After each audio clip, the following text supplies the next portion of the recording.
Tinapay mula sa langit. A daily morning devotion with CRC family.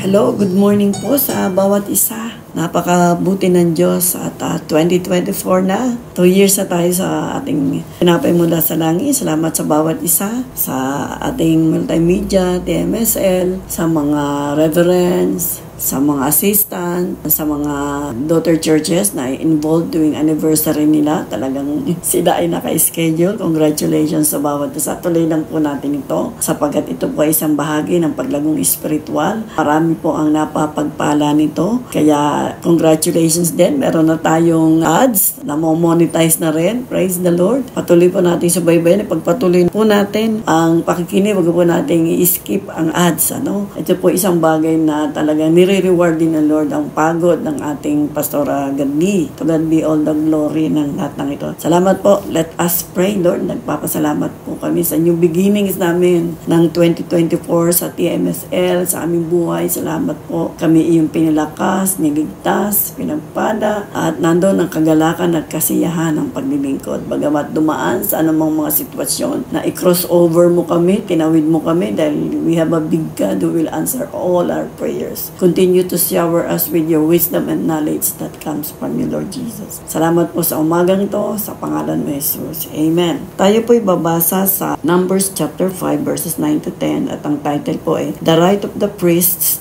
to their portion of an offering. Every offering of all the holy things of the children of Israel which they bring to the priest shall be his. And every man's holy thing shall be his. Whatever any man gives, the priest shall be his. Ang napansin ko rito, puro sa kanya shall be his, 4 times shall be his. At doon pong panahon na yon, maraming offering na ikinuman ang Panginoon sa Israel. At kasama na po dito ang portion of meat from the sacrifice animal that belonged to the priest. Yung other part naman po ng offering was to return to the one who brought the offering so that their family could fellowship meal. Yun may kasi nun, merong fellowship meal sila nun before the Lord. At ang pari rin po or the sacerdote was able to reserve his portion. At sa utos din po ng Diyos, so sabi nga po doon, whatever any man gives, the priest shall be his.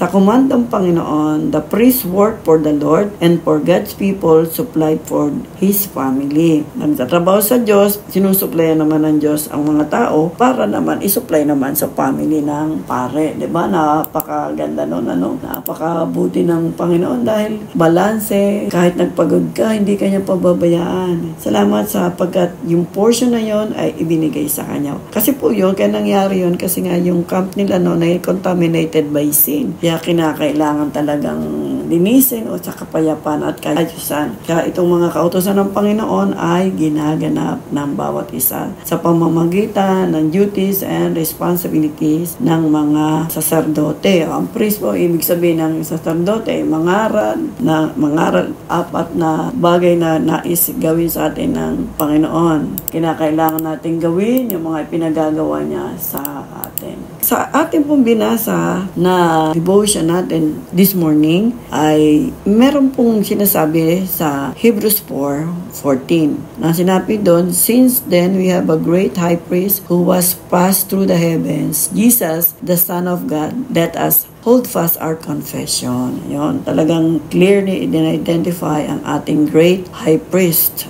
Sa Old Testament po ay may hint na sa priestly office of Jesus Christ through types and shadows such as Aaron. Kaya ni Aaron, ang Israeli first high priest and the Levites. God instructed Aaron that he had to cleanse Israel of their sins through the Day of Atonement. Tayo din naman na nakipag-isa na kay Kristo, we have the same anointing through Christ's outpouring of His Holy Spirit upon the church. At yun na po ay makikita natin sa Acts. At sa pamagitan po ng Christ's priestly office, napakaganda na pagkaka-mention dito. All believers who are united to Him share in His anointing. Ibig sabihin, nagkakaisa. Pag hindi pala nagkaisa, hindi na marireceive yung anointing. Kaya sabi ni Pedro sa 1 Peter 2:9, ang sabi niya, you are chosen race, pinili tayo, a royal priesthood, a holy nation, a people for His own possession, that you may proclaim the excellencies of Him who called you out of darkness into His marvelous light. Wow!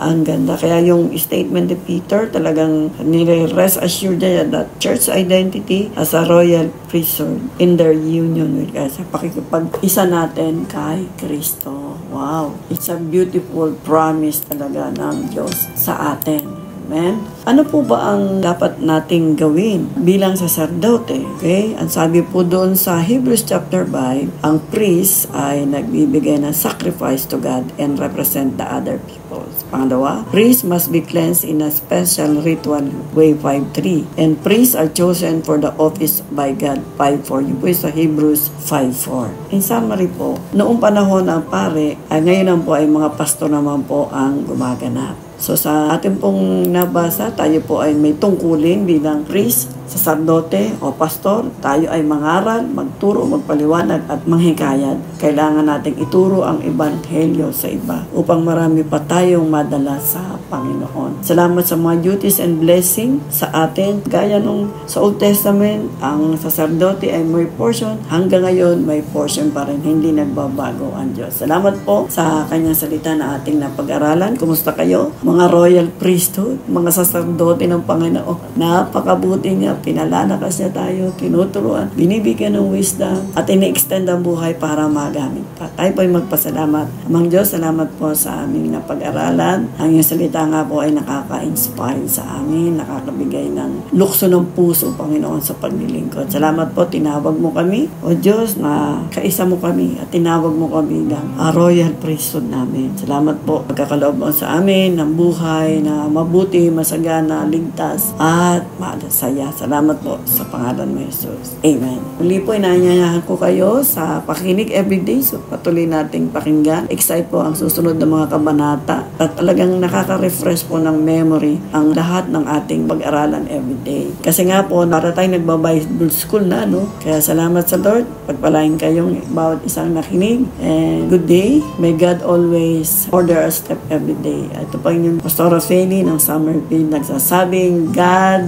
bless you more and more. Amen.